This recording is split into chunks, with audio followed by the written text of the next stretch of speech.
Salam sigap dan shalom. Renungan kita pada hari ini, Rabu 26 April 2023, berjudul Tuhan hanya mengizinkan kesedihan. Ayat intinya terdapat di dalam Amsal 10 ayat 22. Berkat Tuhanlah yang menjadikan kaya, susah payah tidak akan menambahinya.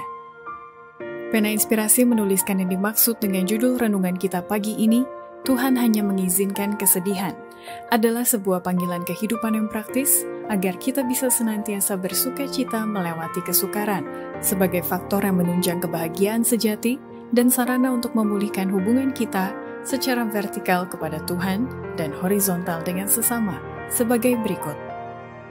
Pertama, tulisan Salomo mengatakan bahwa Tuhan hanya mengizinkan kesedihan adalah kesedihan itu tidak boleh berlarut-larut.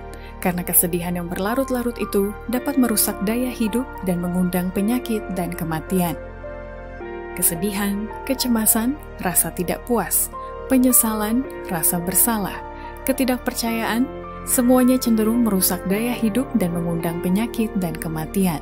Sedangkan keberanian, pengharapan, iman, simpati, dan kasih meningkatkan kesehatan dan memperpanjang umur.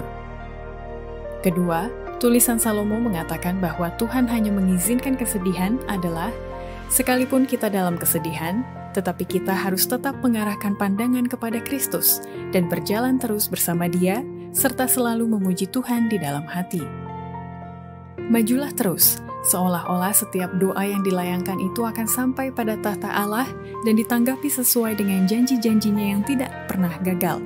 Mengarahkan pandangan kepada Kristus adalah harus berjalan terus bersama Dia dan selalu memuji Tuhan di dalam hati, walaupun pada saat mengalami tekanan atau rasa beban berat dan kesedihan. Karena terang akan datang, sukacita akan menjadi milik kita, dan kabut dan awan akan lenyap, dan kita akan melewati kuasa yang menyesakkan napas dari bayang-bayang dan kegelapan masuk ke dalam matahari terang hadirat-Nya. Ketiga, tulisan Salomo mengatakan bahwa Tuhan hanya mengizinkan kesedihan adalah kita harus tetap tenang di dalam kesedihan, karena ketenangan yang ada dalam Kristus akan membawa kedamaian berharga yang dapat menyembuhkan pengaruhnya itu. Seberapa pahitnya pun kesedihan itu, kita harus memupuk suatu roh yang tenang dalam Yesus. Ketenangan yang ada dalam Kristus Yesus, kedamaian Kristus, betapa berharga dan betapa menyembuhkan pengaruhnya. Betapa melegakan kepada jiwa yang tertindas. Seberapa gelapnya pun masa depan kita, biarlah kita memupuk satu roh mengharap pada sesuatu yang baik.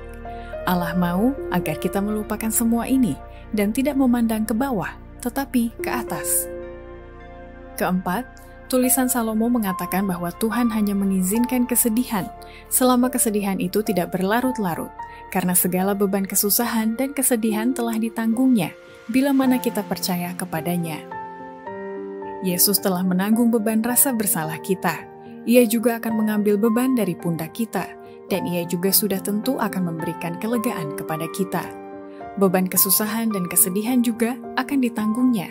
Ia mengundang kita untuk melemparkan semua kesusahan kita kepadanya, karena Ia membawa kita dalam hati-Nya. Demikianlah renungan kita pada hari ini. Kiranya Tuhan memberkati kita semua.